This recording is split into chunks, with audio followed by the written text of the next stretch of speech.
Shalom à toutes et à tous. Nous allons parler cette semaine de Parashat Bilam, une paracha fort connue par toutes et tous.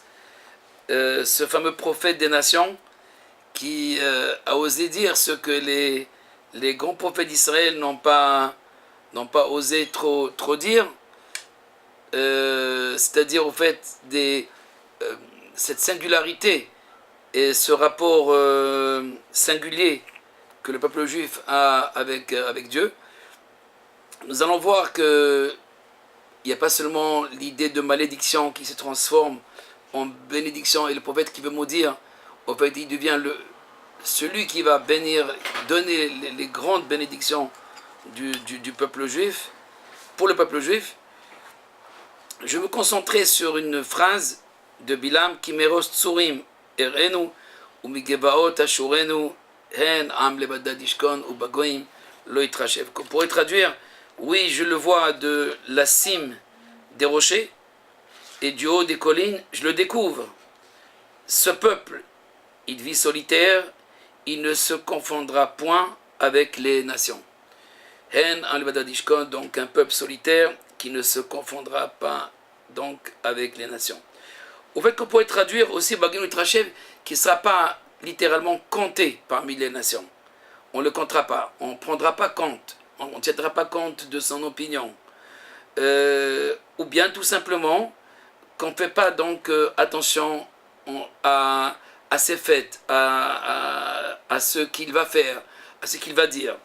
Il y a un Midrash qui nous explique, que Rashi d'ailleurs rapporte, à propos donc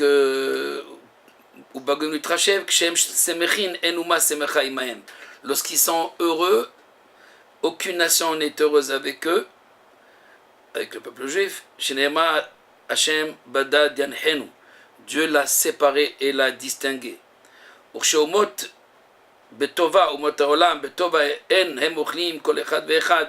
Par contre, quand les nations elles sont heureuses, à savoir ils sont dans leur fête, alors ils se considèrent l'un avec l'autre, à savoir ils s'invitent les uns les autres, mais ils n'invitent pas le peuple d'Israël. Bon, c'est des midrashim, une centaine de midrashim à propos de ce qu'on appelle le itrashev. On ne tiendra pas compte ou il ne se confondra pas, tel que c'est traduit par la Bible du rabbinat. Alors si on veut aller plus loin, d'après le Rabbeinu Bachai, il faut comprendre le début du verset. Pour quelle raison ils ne se confondent pas? Rabbeinu Bachai est donc un élève de Nachmanide, qui suit donc la Torah ésotérique de Nachmanide, du Ramban. Il explique au fait que Ma'alat Reshitam He'arim, Rosh Tsurim. Au fait, l'ontologie de ce peuple, c'est la cime des rochers, la cime des montagnes. Rosh Tsurim, Rosh Tsurim, je le vois, il commence avec la cime des montagnes, des hautes montagnes. Et le Midrash explique au fait qu'il s'agit de qui? C'est quoi ces montagnes? Ce sont les Avot, c'est Abraham, Isaac et Jacob, et seulement les trois. C'est-à-dire, quand ils sont les trois, Abraham, Isaac et Jacob. Ni Abraham tout seul, ni Isaac tout seul, ni Jacob tout seul. C'est comme s'ils sont ensemble et ils forment donc des cimes de plusieurs rochers. Le Rabbeinu Bechai explique au fait que lorsque l'Éternel, il rapporte, c'est aussi un midrash de Rabbi Eliezer, lorsque l'Éternel voulait donc fonder donc le peuple juif, donc trouver les fondations sur qui fonder le peuple juif, puisqu'il existe déjà dans sa pensée, mais il veut le fonder quand même sur quelque chose. Et donc il creuse. Bon, c'est un midrash, il creuse, mais il trouve toujours des plaques d'eau. Et là, il creuse et il trouve un rocher très solide, très dur. Alors, plusieurs années, des centaines d'années, voire des milliers d'années, où il s'agit d'abord de la génération de Enoch, ensuite la génération du déluge, la génération de Babel, de Babylone, la tour de Babel, etc., Dora Plaga, Dora Maboul, etc. Donc Dieu cherche où il y a une place, où il y a une personne sur laquelle je veux fonder ce peuple. Et là, il trouve Abraham, il trouve ce premier rocher. Ensuite, Yitzhak, mais seulement quand il donne Yitzhak, là, il se renforce. Et après Jacob, Et là, il renforce la fondation. Il se dit maintenant, c'est fini. Je construis maintenant la base du peuple juif avec la maison de Jacob. Beth Yaakov, Beth Yaakov, partons. Commençons donc la route, ensemble. Et rappelons que c'est Jacob, c'est lui qui va dire donc, quand à la fin de sa vie, il se dit peut-être il y a parmi vous, il voit ses enfants et il se dit donc parmi vous, il y aurait peut-être quelques personnes, quelques enfants qui ne sont pas dans cette ligne de nos ancêtres. Et là, tous ont pleuré et ils disent à leur père, Shema Israël, écoute Jacob. Hashem Elokeinu Hashem Echad, Dieu l'éternel, comme il est un dans ton cœur, de la même manière qu'il est un dans ton cœur, il est un aussi dans notre cœur. À savoir, il est le même. On n'a pas de distinction, même si nous sommes différents tous. Nous avons le même Dieu unique. Nous croyons à ton Dieu à toi. Nous croyons au Dieu d'Abraham, au Dieu de Jacob et de Jacob, d'Israël et de Jacob. D'ailleurs, dans l'Amida, on le répète tout le temps, et le Abraham et le Yitzhak et le Yaakov. Écoute, éternel, Dieu d'Abraham, Dieu d'Isaac et Dieu de Jacob. Stop, pas plus. C'est les trois, donc ils fondent cette totalité qui va être affermie, bien sûr, par Moïse et plus tard par David. En tout cas, Rabbi Bechaye explique qu'Imerot Suri Marino, étant donné qu'ils trouvent leur solidité ou leur base forte, Ikar Toldatam Beshoresh Yichusam, Shoresh Hatov Shimenu Titparsem Ma'alat Ha'anafim, qu'à partir de cette base qui est donc la cime des montagnes, et Gevaot et des plaines, et aussi du haut des plaines, qui sont les plaines, les collines, les plaines, ce sont les matriarches, Sarah, Rivka, Rachel et Léa. Donc Dieu a constitué une racine, une seconde racine, qui est donc les Gevaot, les plaines. Ensuite il découvre le peuple, il révèle le peuple qui va être le peuple solitaire. Mais en fait, d'après le Rabbi Bechaye, il ne faut pas le voir, il ne faut pas le traduire littéralement solitaire.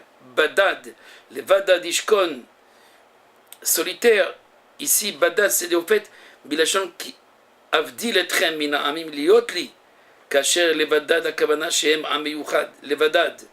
Au fait, leur esprit est singulier. Il faut le comprendre comme un peuple singulier. Donc, il y a une singularité qui se distingue, mais qui se distingue grâce à ses ancêtres. Voilà donc le commentaire de Nachmani, suivi de Rabbeinu Bechaye, que c'est au fait cette distinction, que Dieu le distingue grâce à ses ancêtres. Merosh Tsurim Erenu. Si on va un peu en profondeur pour Adhéret Eliaoud, c'est-à-dire le Gaon de Vilna, lui, quand il parle de l'Evadad, au fait, le peuple juif n'est pas seul. Il n'a jamais été seul. Et même si il intrigue tout le monde, mais il n'est pas seul, que ce soit au niveau positif ou négatif, mais il n'est jamais seul. Soit on le charrie, soit on se dispute avec lui, soit on le jalouse, donc il y a ou jalousie, ou amour, ou dispute, ou discussion, ou confrontation, mais il n'est jamais seul. Que signifie alors l'Evadad, qui veut dire seul aussi. Le Gaon explique qu'il s'agit au fait de la fin des temps, que le peuple juif, il s'agit au fait de la fin des temps, la fin de l'histoire, où le peuple va rester seul, un peu comme Jacob après la dispute et la confrontation avec l'ange de Esav, et Yaakov se retrouve seul. Mais au fait, c'est à la fin seulement, à la fin de la nuit. À la fin de la nuit, il se retrouve tout seul. Qu'il a atid lavo betratametim yakumu kol mete Israël.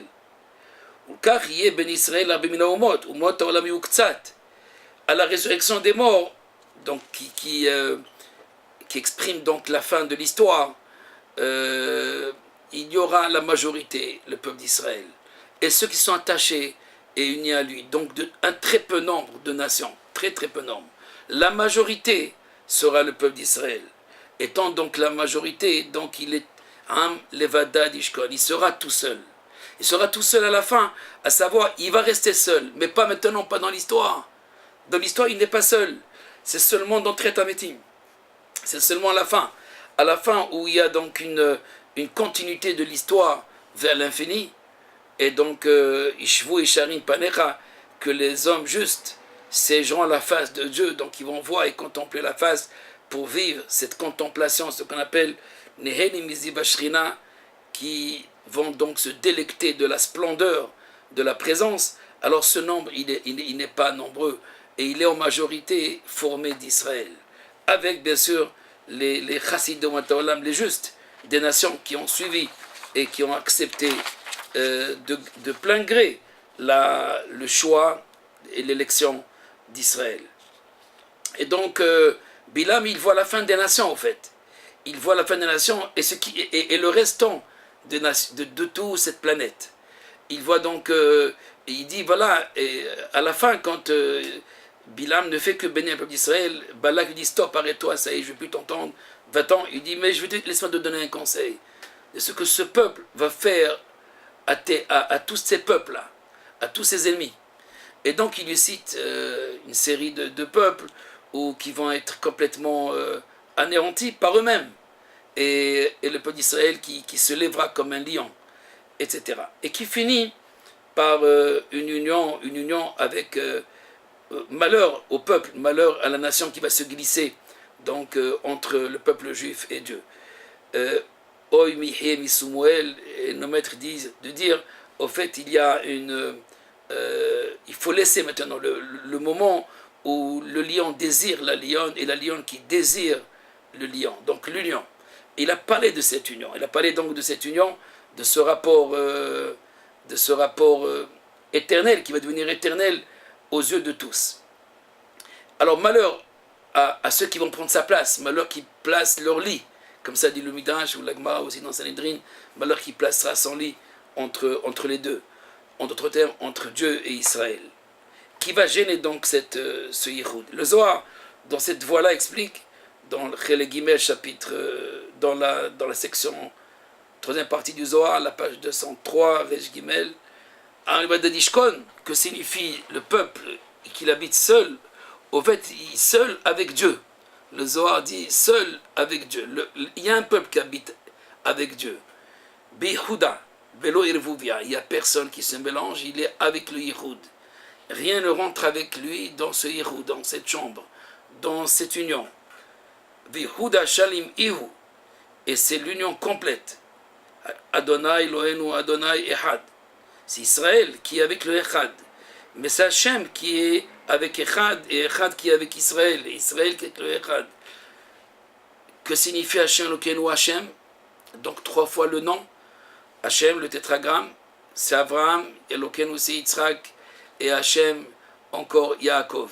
Et donc cette union parce que Abraham, le chesed, la bonté, Elokeinu Yitzhak, la rigueur, et Jacob, l'harmonie, qui va unifier donc ces deux aspects du divin qui sont révélés séparément, et chez Abraham, chez Yitzhak. Mais c'est Jacob qui complète, et c'est lui qui dit Shema Israël. Ses enfants disent le Shema Israël. Et lui dit Baor Shem Kevod, béni soit la gloire de Dieu dans ce monde.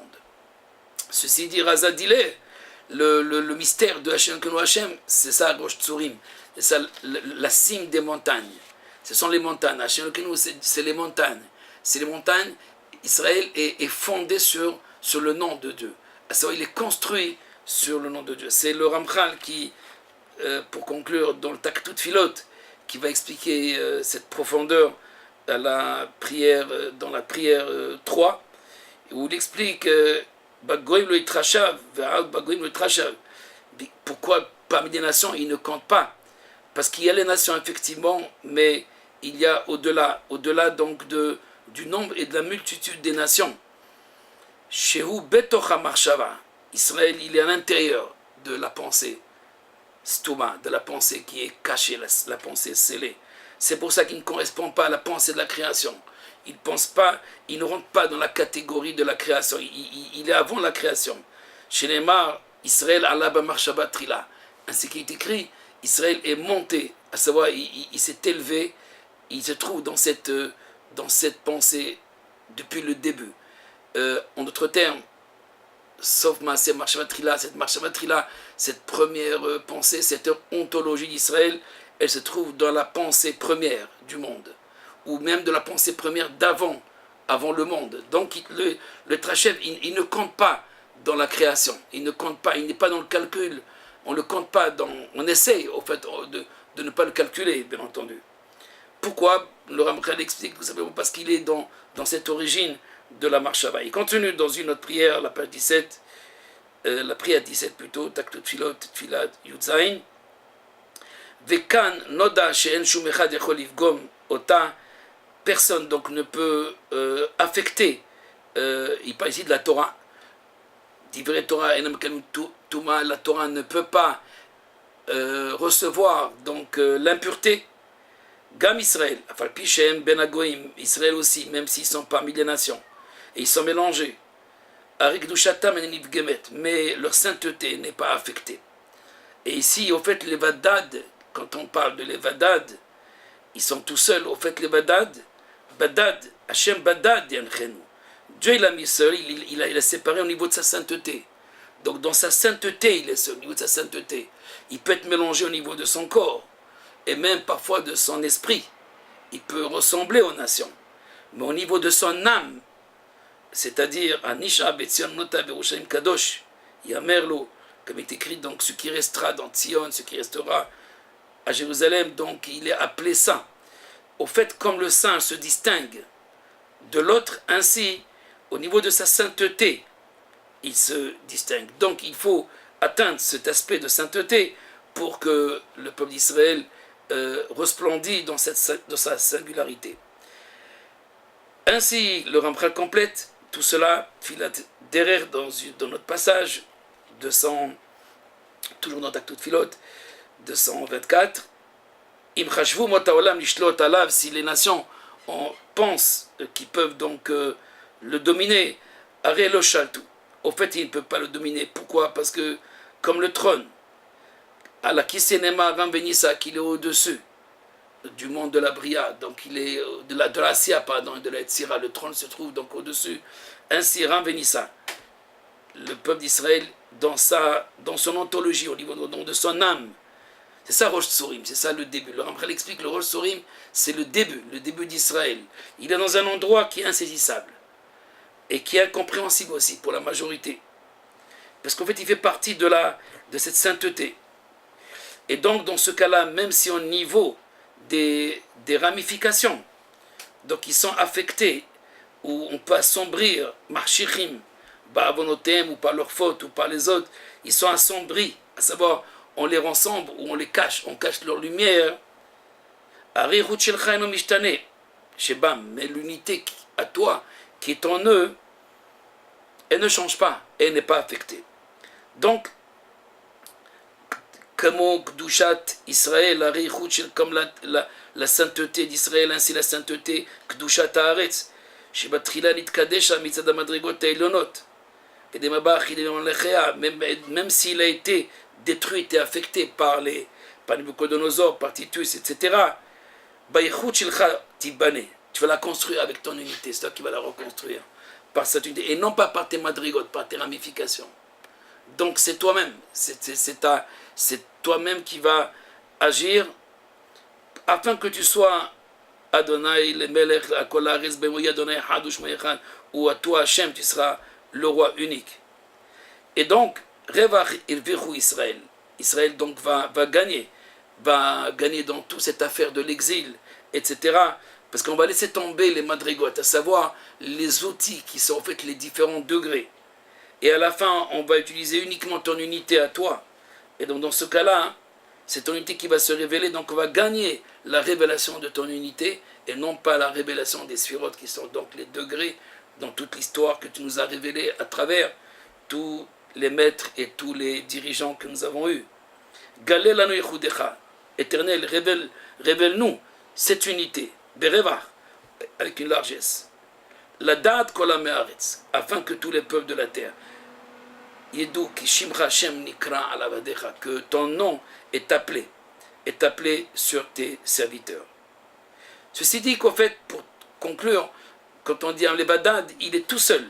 Badad, dans le Zohar ajoute, Badad c'est comme Badad c'est en Gematria 10, les 10 clipotes, Badad mina clipote, il est séparé des 10 clipotes, ces 10 degrés qui peuvent être affectés par les 10 clipotes, effectivement être assombris, même s'ils sont des degrés de sainteté, mais ça, ce n'est pas l'unité, c'est des manifestations de l'unité. Mais quand cette unité se révélera au sein d'Israël et à l'intérieur de la terre, dans ce cas-là, personne ne pourra être affecté, tu seras avec eux. Ainsi, comme Yaakov, à la fin de la nuit, Vaïvater Yaakov levado, comme Yaakov est tout seul, alors Dieu est aussi tout seul. Dieu est solitaire, ainsi le peuple d'Israël doit être solitaire. Le saint, il est aussi solitaire, il est tout seul.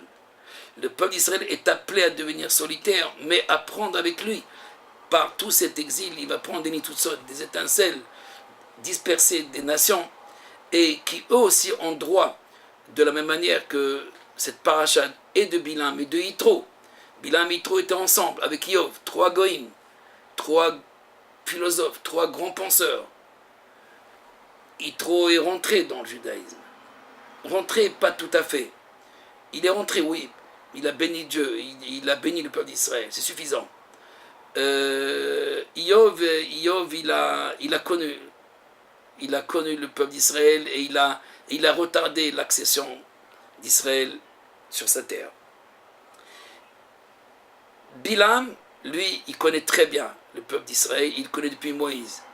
Il connaît, et les 3 s'étaient déconseillés, Bilam, Yitro et Bilam, Parashat Yitro et Iyov, 3 grands maîtres, 3 grands penseurs, les 3 conseillers de Pharaon, qui lui ont conseillé qu'est-ce qu'il faut faire avec Moïse, le petit Moïse, qui a pris la couronne donc, de Pharaon. En tous les cas, on les connaît déjà, ces 3, cette trilogie, je dirais même au niveau de la pensée universelle, qui se sépare dans ces 3 grands, qui se distinguent par ces 3 penseurs, mais à la fin c'est Bilam qui aura le dernier mot, Matovo Alecha Yaakov. Et il n'y a pas de plus belle tente que celle de Jacob. Donc il a compris que Dieu habite dans les tentes. Il habite dans la tente de Jacob. Il a trouvé son lieu, il a trouvé sa résidence. Et c'est ça en fait la singularité. La singularité, c'est pas au niveau de la foi, parce que tous les peuples du monde peuvent croire et doivent croire en l'unité. Mais cet attachement, cette union, cette unification, elle passe uniquement par le peuple d'Israël. Unification des êtres, uniquement par le peuple d'Israël. Et ceux qui vont les suivre. C'est pour ça que Salomon a prié aussi à ceux que Dieu écoute. Écoute les peuples qui viendront ici à Jérusalem et qui prieront dans ton temple. Écoute leurs prières pour qu'ils sachent aussi que tu habites ici, dans le temple de Jérusalem. Voilà donc la singularité d'Israël, c'est donc l'union. C'est la dvekout, c'est la sainteté. Alors, Kol Touv, et je vous dis donc à la prochaine. Shalom, shalom, Kol Touv.